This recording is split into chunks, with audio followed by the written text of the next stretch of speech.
This episode is brought to you by Heyday. Feeling stressed? Take a moment for yourself with Heyday. Stroll through rows of golden wheat, tend to cute barnyard animals, and discover the joys of a digital farm retreat. You don't have to hop in a car or catch a plane. Escape to the farm at the tap of a finger. With Heyday, you're not just tending to a farm, you're tending to yourself. Heyday. Search Heyday, that's Hay space DAY, in your favorite app store. Heyday is a free-to-play mobile game and offers optional in-app purchases and random rewards. Your weekend is not complete without the First Lady of New York Radio. It's the Joan Hamburg Show. Talk Radio 77 WABC. Most of us have been dealing with change since the beginning of the pandemic. I have great guests today, one of whom is going to show you how you can deal, grow, learn, and thrive from change. And one of my pals, Irish raconteur Malachy McCourt, he's coming in too to say hello. So straight ahead, two great guests on a great Sunday. The First Lady of New York Radio, Joan Hamburg, entertaining and informative. Talk Radio 77 WABC. Welcome everyone to the Joan Hamburg Show. And think for a minute about podcasts.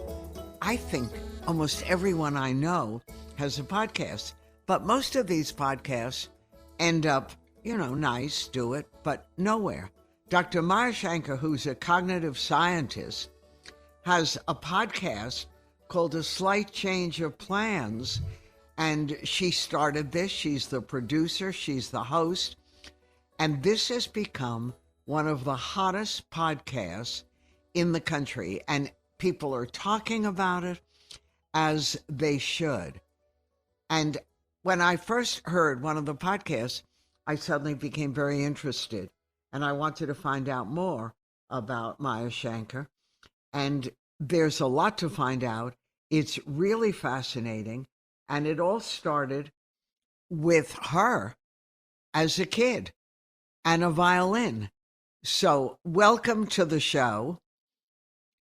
And Thanks congratulations so much and A Slight Change of Plans, which has taken the podcast world by storm. And let's start from the beginning. You came from a, fairly large family, and the violin ended up in your life as a young child.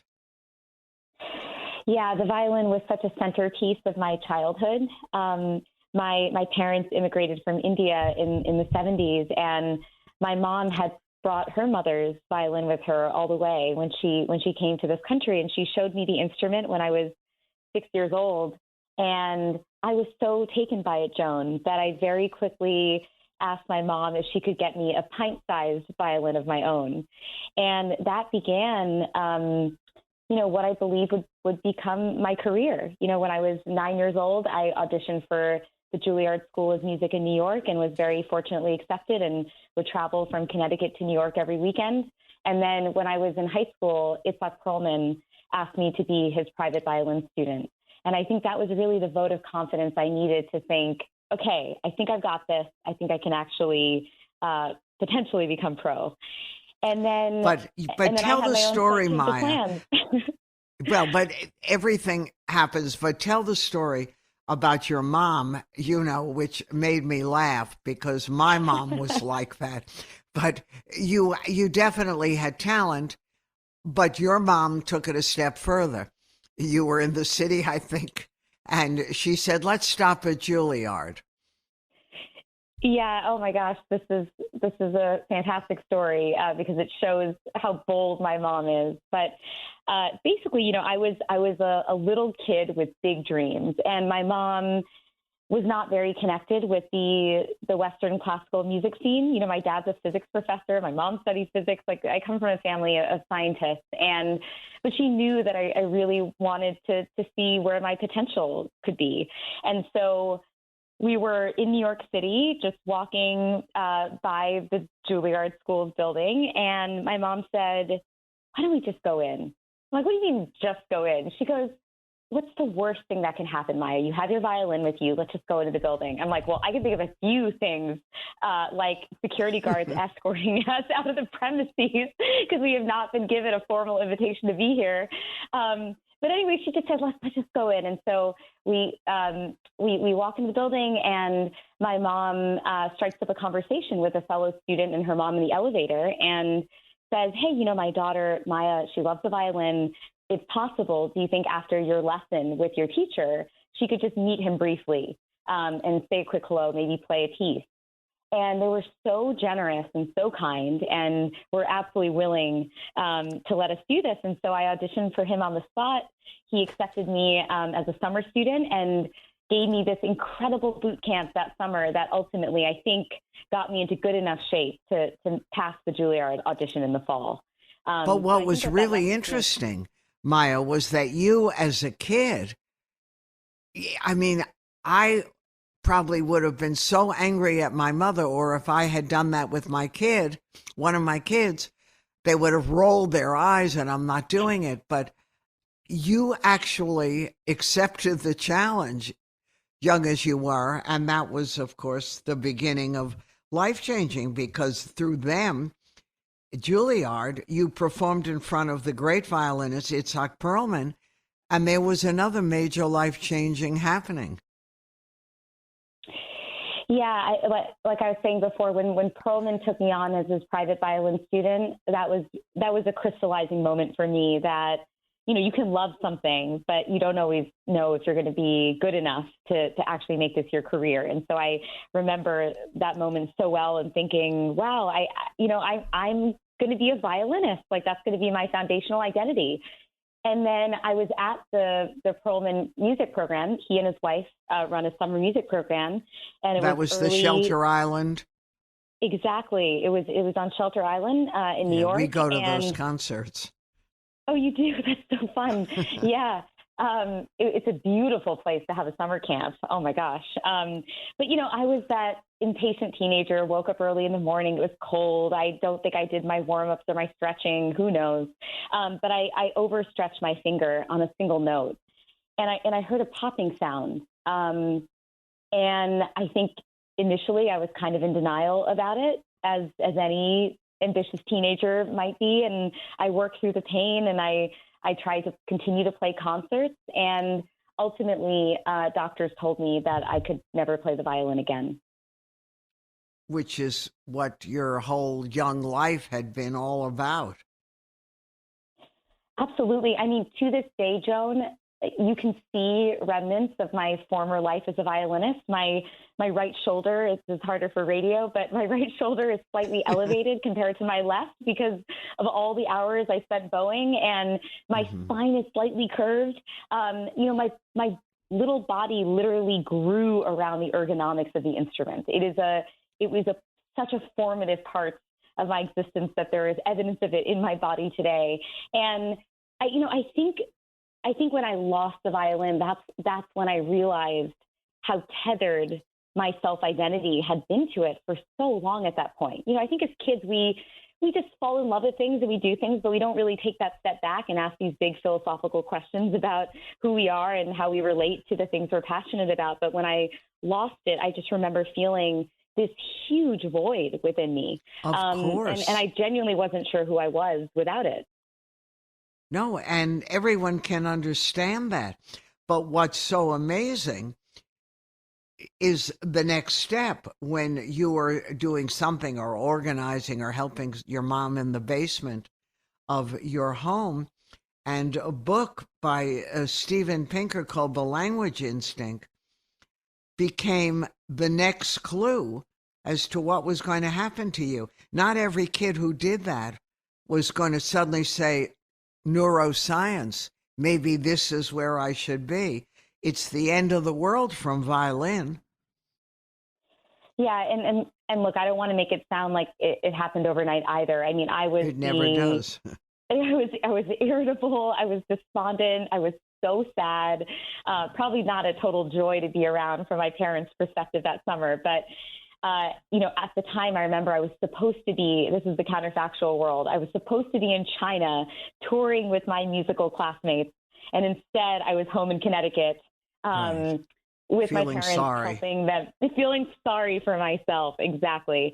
But, I was in the basement and I was just kind of perusing the bookshelves. And I did see this book. It's called The Language Instinct. And that book really pulled the curtain back on this marvelous organ that we all have, the human mind and the human brain. And I just remember reading this book and thinking, wow, if this is what is behind something like our ability to, the cognitive machinery that's behind our ability to speak and comprehend language, what amazing cognitive architecture is behind our ability to make complex decisions and to fall in love and to ask these big philosophical questions. I just remember that moment truly being in awe of our minds and feeling a similar kind of excitement for this whole topic as I did with the violin. And I genuinely wasn't sure where it would go from there, right? I mean, I was starting truly anew and I was just on my way to college, but it just gave me, for those listeners who are going through a big change, I would just want to say, it was enough of a seed in that moment, right? Just a little bit of hope that there might be something that I was really fascinated by. And ultimately that led me to become a cognitive scientist. But that's what's so amazing. You were a college person, just even beginning. How did you understand or even put together behavioral science, and which really turned out to be a big career, policy making? How did you know to make a career out of it? Most people don't even know what those things are. The truth is I didn't either. And I think at that point, certainly when I was going to college, I wasn't even thinking about a career. I was just thinking, what do I major in, right? I thought I was going to major in music. And so I kind of need an alternative plan right now. And in some ways, I think I took the pressure off myself to really chart out any kind of future career. Because again, Joan, I had been charting out this elaborate musical future for so long. And then I learned in that moment that sort of thing could change in an instant. And so part of my brain thought, I'm just done making plans for right now. But I knew that I was interested in cognitive science. And, I'll share this story with you because you mentioned my mom's Juilliard method, if you will. But I remember in my college orientation program hearing about how there was a monkey lab where they were actually getting to run these, fascinating psychology and cognitive science experiments with monkeys. And I go to the first day of that class and the room is overflowing with interested college students. I mean, I think there were probably 80 people in the room for a class that was only going to have 14 people. And I was the lowly freshman too, Joan. Everyone else, I felt like there were so many seniors and upperclassmen. And so I decided, like my mom did, I just had to take matters into my own hands. And so I sold my soul on this application. I remember telling this professor, Laurie Santos, I will do the 5 a.m. shift on Saturdays in New Haven when it's freezing, and I will give you my unborn children, like anything you want, Laurie, just accept me into this class. And ultimately she did. I was the only freshman she took in that year. And it changed my life because it led me to take an early seed of a passion and actually really lean in for the entirety of my undergrad. And then I ended up getting a PhD in the subject. And then to your earlier question, I did not connect the dots. I didn't know what kind of career a person could have in this space. And here's what happened. So I was a postdoc at Stanford studying neuroscience, as you mentioned. I was in the basement of a windowless, dark MRI laboratory where I was sending in my fifth person into the MRI scanner and looking at his brain. And I remember thinking, I feel like the order of operations is wrong here. I am literally looking at this dude's amygdala, and I have not even had a conversation with him. I don't know if he has kids. I don't know what his favorite book is. I don't know what his favorite ice cream flavor is. I just knew, given my very social disposition and my curiosity about humans, that this was maybe not the right gig for me. And so I ended up calling that undergrad professor, Laurie, the one who gave me that chance with the monkey lab. And I said, yeah, exactly, my first break. And I said, Laurie, do you know that thing I've been doing for like the last 10 years? I kind of don't want to do it anymore. I'm thinking of becoming a general management consultant. Can you help me? And she said, okay, Maya, I've invested too much into you for you to just jettison the whole field. And then she shared this incredible story that she had heard about how the Obama White House and the rest of the federal government was working to automatically enroll low-income kids into the National School Lunch Program. So basically, the government offers this program to kids who can't afford lunch, and despite the fact they were offering the lunch program, millions of kids were still going hungry each and every day. Right, they weren't taking advantage. Yeah, and when they did a behavioral audit of the program, what they learned is that there were some really important barriers that were in the way of parents signing their kids up. There was a stigma associated with signing up your kids for a public benefits program. You know, when I was at the White House, I talked to principals who said, you know, parents will tell me like they work really hard and they don't want to depend on the government. And then there was also a ton of burdensome paperwork that was required for these kids, for the application process. And so they ended up using an insight from my field, from the field of behavioral science, where they automatically enrolled all students into the program. So they changed the program from an opt-in program to an opt-out program. So now parents only had to take an affirmative step if they actively wanted to unenroll their kids from the program. And that one change led 12.5 million more kids to eat lunch at school every day. Which is unbelievable. But you mentioned the White House. So how did you get to the White House? It wasn't like you had connections or you had uncles who were senators. That's another great learned from my mother story. Yes, it was yet another example of me taking my mom's Juilliard method. So exactly like you said, Laurie tells me this incredible story of stuff happening in the federal government, and I have no idea where to start, right? Because I have no connections into the political world. I have no public policy experience, right? I'm feeling imposter syndrome to the sky and back around even suggesting that I should be in this kind of role. But I end up sending a cold email, the same thing my mom did, just walk into the building, just send the email. And so I sent a cold email to a White House official. His name is Cass Sunstein, and he Did you know him at all, or you found his name online? Yeah, Laurie was able to get me his email address, but I'd never met him. So he's getting an email from a total stranger. And I remember in that email, Joan, I was hedging a lot. I said, I know I'm not cool enough to work with the likes of Obama, but if there is a state or local government opportunity to do this kind of work, to be a practitioner of behavioral science, please let me know. And fortunately for me, he ignored all the insecurities that were seeping out of this email, and he wrote back right away and said, here's the email address for President Obama's science advisor and his deputy. Have at it. Let them know I passed you along. And 2 days later, I'm interviewing with White House officials trying to convince them that they should hire me and they should create a new role for a behavioral scientist because, the role didn't even exist. I wasn't. Right. Who even knew as the public that they had a behavioral science group? They didn't. I think that was the biggest. That was the biggest hill to fight. There was no job that I was applying for. There was no team that I was hoping to build. Everything was just in my imagination. And so I showed up to that interview and I said, I'm not just pitching me, I'm pitching you on the idea of creating a dedicated role for a behavioral scientist in this office, a new role.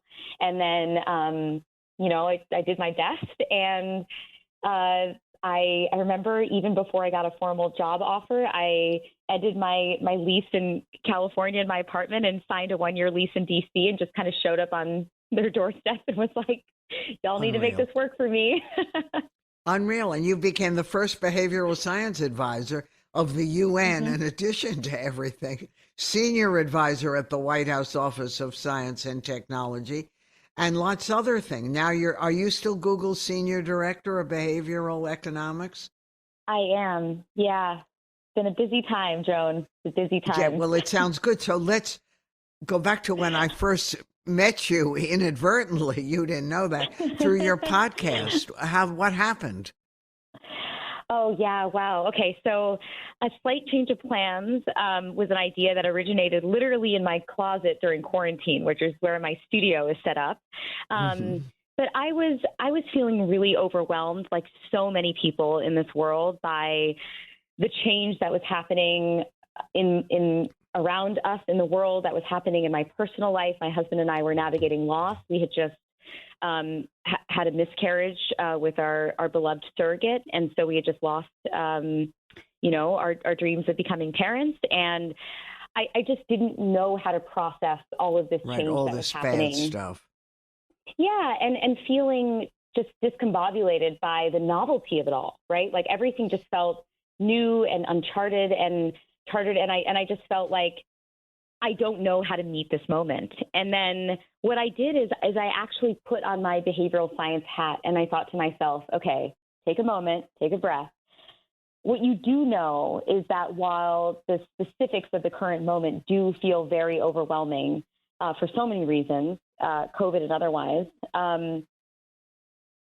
change is not a new phenomenon for human beings, right? We've done this rodeo before.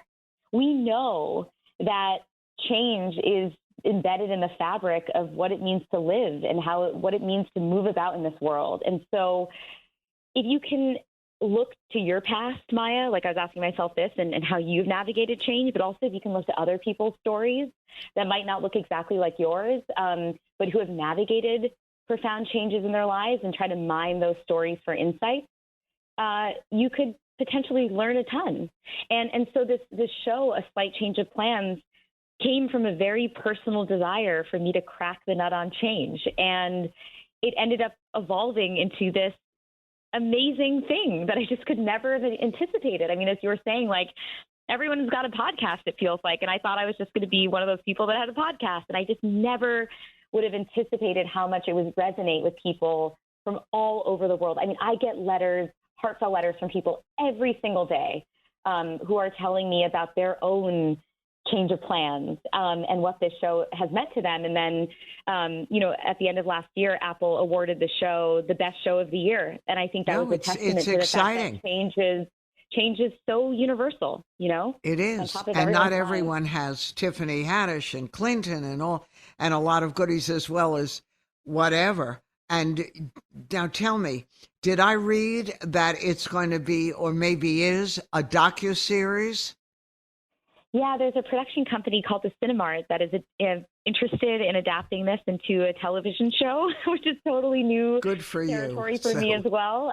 So we'll see what happens there. But I think what's been so amazing to me about this show is that it almost doesn't matter how unusual the circumstances are of the person that we're hearing. There's resonance in those stories. So, you hear from Tiffany Haddish, you hear from Hillary Clinton, from Casey Musgraves, from Michael Pollan about psychedelics, and you hear from just ordinary people, like my husband's colleague who was a total health nut and then got a stage 4 bone cancer diagnosis in the middle of quarantine and is having to navigate a cancer diagnosis and a amputation of his right leg. And it's almost like if you were to use one of those, technological systems where you anonymize people and you can't tell who's a celebrity and you can't tell who's a normal person, you would never know, because the stories just feel so human. And they help us understand how we respond to change and problem solve during change and grieve during change. And the lessons truly feel universal. Right. And to be able to come out on the other side, Dr. Maya Shankar, A Slight Change of Plans. And Maya, tell the audience how they can get involved with the podcast. Yes. Okay. So you can find A Slight Change of Plans anywhere you find your podcast. So it's available on Apple, Spotify, iHeartRadio, Stitcher, everywhere. And you can also follow me on Instagram at Dr. Maya Shankar. So MayaShankar, Dr. Maya Shankar. And I'm pretty active and try to give a little bit of the behind the scenes glimpse into making this show. Congratulations. You've done a great service, and it sounds like you're having a wonderful time. All the best to you and your family. I look forward to talking to you again. Thank you so much, Joan, for having me. It was a pleasure to talk with you. A pleasure. I'm Joan Hamburg, and you're listening to WABC. More to come.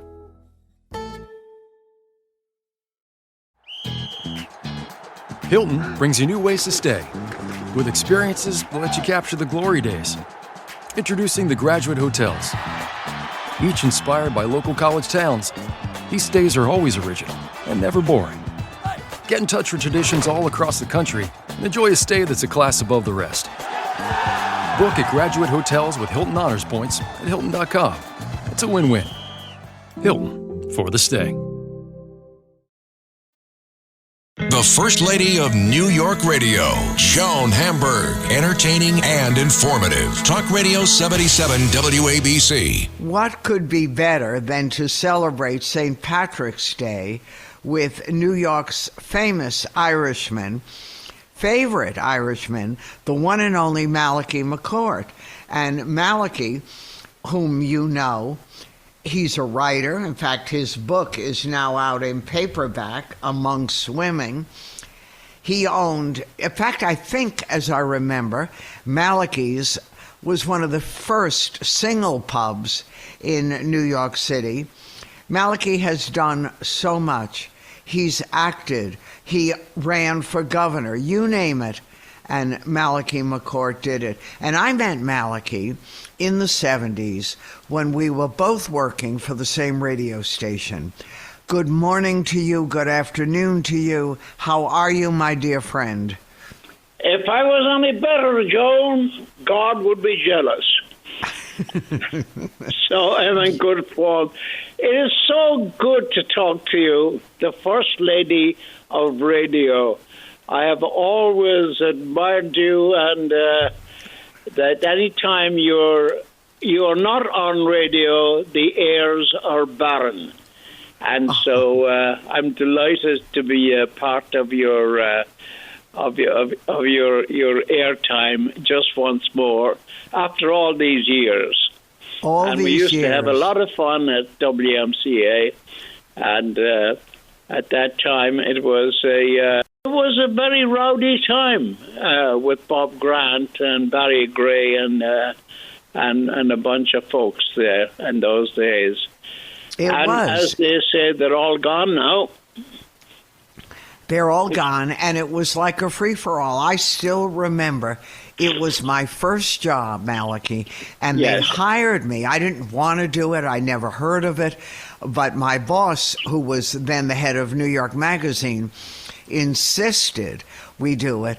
And I get the job. I didn't even know what I was doing. And they tell me I share a desk. Who do I share a desk with? They said, oh, don't worry. Very quiet, lovely Malachy McCourt. Who knew?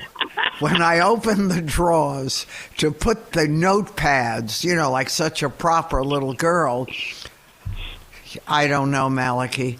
The bottles were lined up in every desk drawer.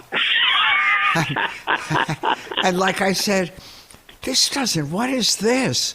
And it was all booze and whiskey, and I would be irate. I would dump the drawers, and then, of course, the next day they'd be full again. Well, in those days, I had a capacity that was apparently a somewhat miracle. But, Joan, I have not had a drink now in 36 years. No. I stopped it, and I decided it was ruining my life. And I was married to Diana, and it was she very quietly put up with me, but I decided, hey, this is awful what I'm doing. So I stopped drinking, and I've been very happy ever since. Right, and no one that I knew, you knew from all the guys, Malachy came to this country. Actually, he was born here, but his family went to Limerick, Ireland, and ultimately he came back when he was a very young man, and he rapidly found his way in the bar scene. And I didn't grow up here, but I had no clue. You were the one who inaugurated me in the ways of the New York bar scene, the drinkers, the life. It was its own community. Did I do that, Joan? You did. But unfortunately, or fortunately, I like to eat more than I like to drink. You didn't understand it in the early days. Yeah, well, it was a mystery to me how anybody could touch food. I mean, that absorbed everything you drank. That was all my sort of crazy thinking in those days. I came across a picture of the WMCA softball team. We went to Yankee Stadium, and there we were. And your beloved was on one of our teams, on one of the teams. Oh my gosh! Yeah, it was. I don't know. I can't remember the year, but that was it. But that was the old Yankee Stadium, and I just remember my name being up on that scoreboard. I have a picture of that. Wow. Well, we certainly had plenty of adventures, and no one had more adventures than you when you came to New York. And even now, and I had read your book in hardcover, and now Among Swimming is out in paperback, but even reading it again, it must amaze you that you came through all those times. You ended up being in Broadway shows, in movies, and then, of course, running your own bar where all the young ladies from the Barbizon Hotel for Women That's right. Get inaugurated into the art of drinking. Yeah, and other things. Yes. Well, it was... I always had to sort of conceal things, Joan, because I have no formal education. I left school when I was 13, but I was an omnivorous reader. The Carnegie Library came to Limerick, and I just joined and just practically ate the books. I didn't read them. With Frank and myself, my brother Frank, of course, almost ate the books, and I think he was the only high school teacher in New York that didn't have a high school diploma. But he managed to fake his way into teaching, into Stuyvesant High School, and I have faked my way all my life with the people have said to me, you're a terrible liar, and I said, no, I'm not. I'm very good at it. I've been doing it all my life.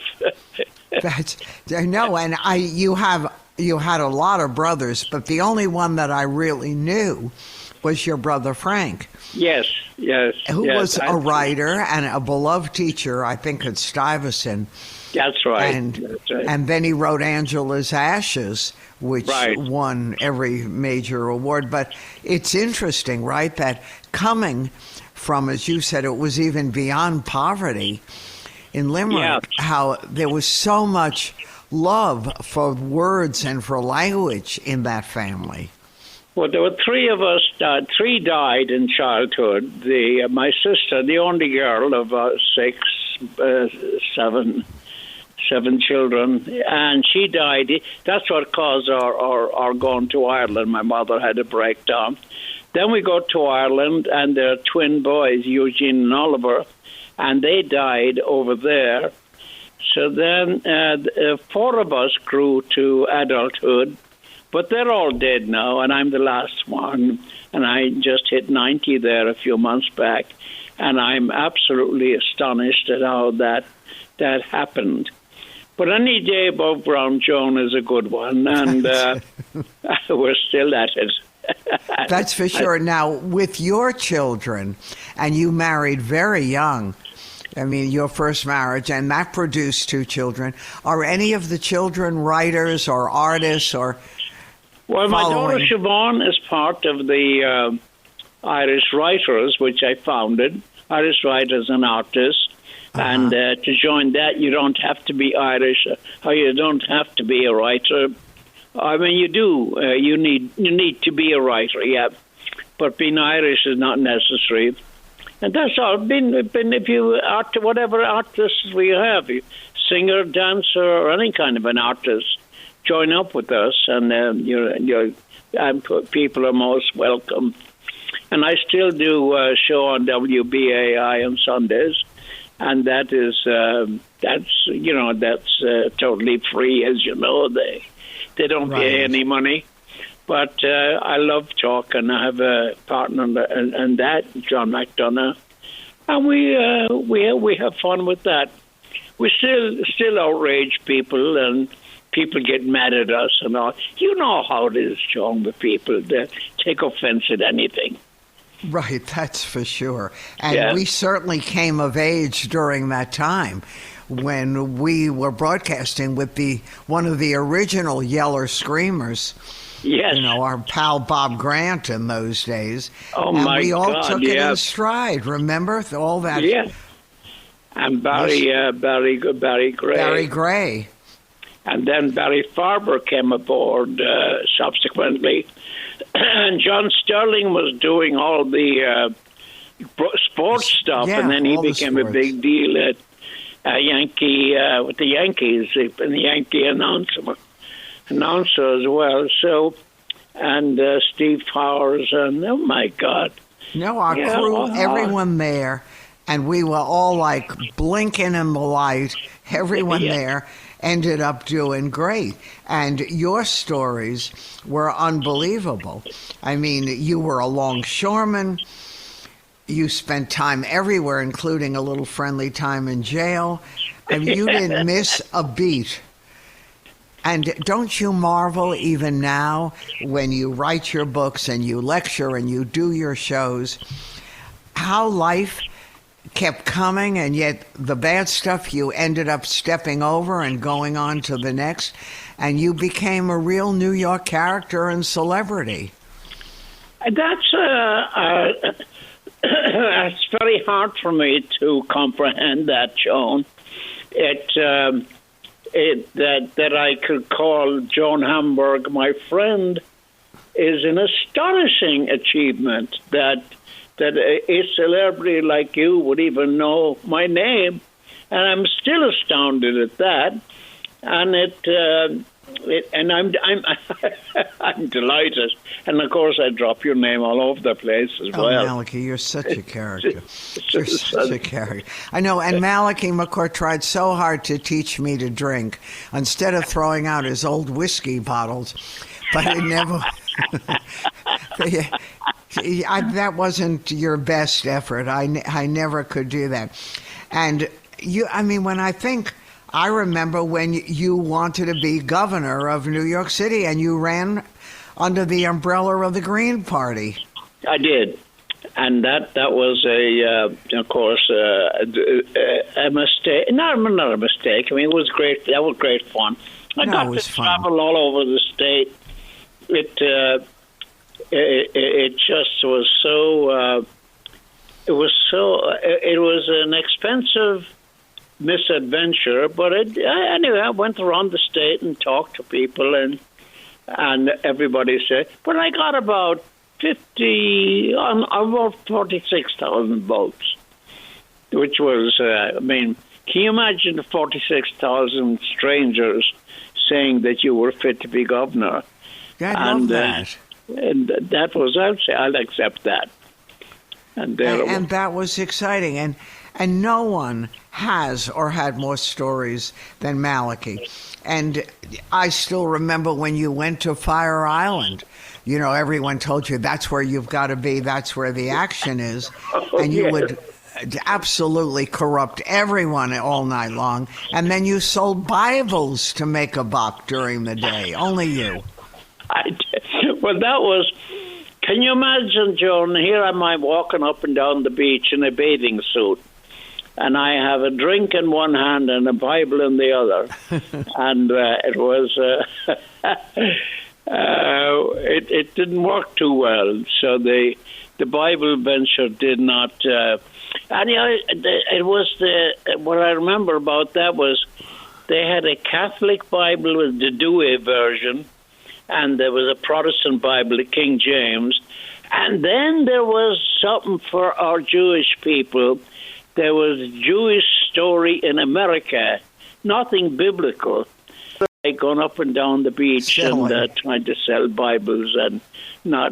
So I gave it up, went back to drinking, and that was. And that lasted for a while. That lasted. There was a couple of summers there.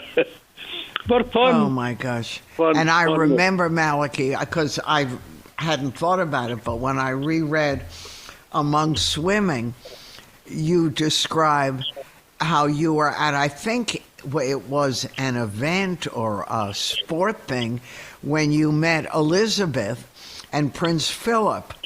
Oh, yeah, Queen. She was the Queen at the time. She was the Queen, and they were at this particular event. I think it was a reception for what? For football, for soccer, for something? Well, she was visiting New York, and I was a member of the New York Rugby Club, and there were a lot of Brits on the club, and because of that, the British consulate issued us a number of passes. And the president of our club was a very proper Oxonian chap, yourself. I said, then your chaps would like to come and meet the Queen. So, I don't know, for some reason I put up my hand. I was trying to impress a young woman at the time, Anita Whitney. So anyway, I got a couple of tickets, and I arrived at the Armory at 66th Street, and there was thousands of people there, and it was a roasting hot night. Everybody was sweating profusely, and Anita suddenly became faint, and she said, I have to get out of here. So I ushered her over to a side door where a guy that I knew, a cop, who happened to be on duty, and I said, she's not away. He said, come in here. So he put me in a room, and the next door, and there was a bar there, so I got a couple of large cognacs and gave Anita one and took one myself. Then the next thing, the door opened, and in walks the Queen with Governor Rockefeller, and behind them there was Mayor Wagner and Prince Philip and so forth. So anyway, a guy, a major general or something, came over to me and he said, would you take your place in line for the reception? And I didn't know what he was talking about, but anyway, he put us in a line, and we stood there, and then the Queen and Philip came down. He took my name, Malachy McCourt, and me, Mr. Malachy McCourt and Miss Anita Whitney. And the Queen says, how do you do? How do you do? And we shook hands. And you're not supposed to extend your hand until she does. That was the stuff. So anyway, she did that. And so that, after the that presentation finished, Philip comes over to me, and he says, I say, old chap, he said, you're Irish, aren't you? And I said, oh, yes, I am indeed. He said, oh.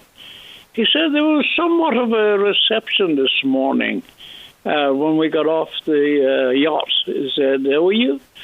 Well, I said I couldn't get there. I was working on the docks. So he said, oh, well, that was good enough, he said.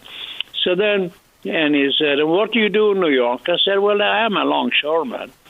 And he said, oh, very good, and so forth. Well, listen, old boy, he said, if you're ever in London, he said, look me up, will you? I said, sure, well, indeed, old boy. So we shook hands, and that was it.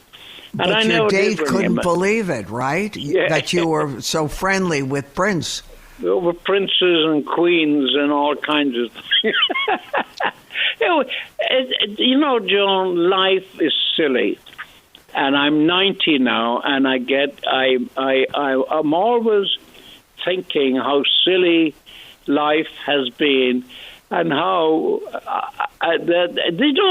what gets us through is you have to have a laugh. It is absolutely essential to have the laugh. That's what keeps us going.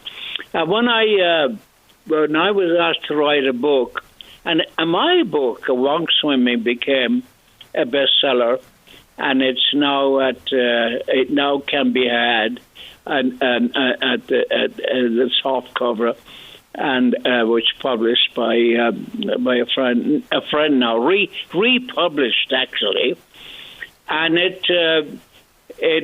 And I tell people, Monk Swimming comes from a mishearing of the Hail Mary, which Catholics all know. Hail Mary, full of grace, the Lord is with thee, blessed art thou amongst women. And I thought when I was a kid it said a monk swimming. And that's why I called the book A Monk Swimming. And so that's why. It's called Mondegreen. There was a poet named, I can't think of her name, but she was the one, she remembered another Scottish poem. They slew the Earl of Moray and laid him on the green. So she thought it said laid him on the green. and so she took part of that word, that phrase out, laid him on the green, and made it Mondegreen. So now, Mondegreen is what you mishear. That's the description of it, because it's a new word in the English language. And I love to hear, I love little pieces of information like that.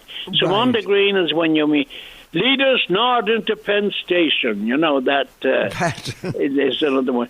I led the pigeons to the flag. That's another Mondegreen. And so people have their own, Mondegreens. So there they are. There. And Malachy, are you going to celebrate St. Patrick's Day? Is that a big thing in your life? Well, St. Patrick was an Englishman. He was captured when he was a kid, and he was brought to Ireland by an Irish pirate. And he was sold, and he became a shepherd on the hills of Antrim. And his name is not Patrick. I mean, his real name is Maewyn Succat. Is his family name. Is that true? That's true, yeah. Mm-hmm. Yeah, he was sold as a slave, and he spent his time in the north of Ireland. And then he escaped and went to France and became a priest, went to Rome and became a bishop. And the Pope Celestine said to him, what would you like to do now? And he said, I'd like to go back to Ireland. So he went back to Ireland, and he took this perfectly happy pagan people, and he made them all Catholics, and ruined the great country with this.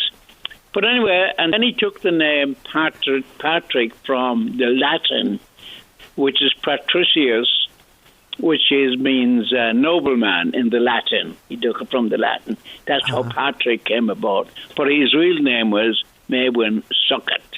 Isn't that a strange name? Yeah, and what a story.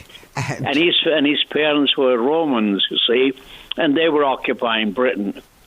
And nobody knows what part of... They might have lived in Wales. Nobody knows exactly where. Niall, the man that captured him was a guy, a pirate, named Niall of the Nine Hostages. And he sold him at 16. And he escaped when he was 20, and that's when he went back to Ireland.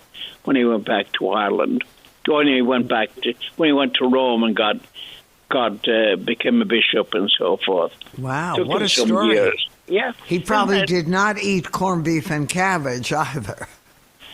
And we didn't in Ireland. Actually, the main dish there was ham and cabbage. Big lumps of ham. Corned beef and cabbage is a New England dish, a New England dish, yeah. So it's not traditional there. It was New England. No, we used to broadcast from there on St. Patrick's Day, and when we would say, "Where's the corned beef and cabbage?" they looked at us as if we were from Mars. You know, we don't eat that. No, indeed. Who eats that? Indeed. Americans only, yeah. Only us. They could afford to wait for it. I know. Malachy, I love talking to you. I'm so happy everything's going great in your life. Right there, front and forward as always. I still remember how exciting it was. I knew someone who had a bar with his name on it. That was a deal. Yeah. Yeah, I was actually, it was the first singles bar, I don't know, in New York certainly, but I don't know if it's the first one in America. That was 1958. Then I got another one. There was Malachy's the second. And then I got another one called Himself. And then I got another one called The Bells of Hell. That was, which became my theme song for the show. The bells of hell go ting-a-ling-a-ling for you, but not for me. Oh, death, where is thy sting-a-ling-a-ling, or grave thy victory? If you meet the undertaker, or the young man from the brew, have a pint with what's left over. Now I'll say goodbye to you. Bravo, the one and only Malachy McCourt. His life in paperback now, A Monk Swimming, a bestseller. Thank you, John. With the help of God and 4 policemen. Happy St. Patrick's Day to you and yours. Indeed, Joan. Thank you so much. It is, I can't tell you, a great pleasure is to resume the friendship. It's been many a years since we met in the 70s. Right. And that's right, late 70s. Let's not stop meeting. No, we've had a lot of adventures. All Indeed. The best to you, Malachy. Enjoy the day, and I'm Joan Hamburg, and you're listening to WABC. More ahead.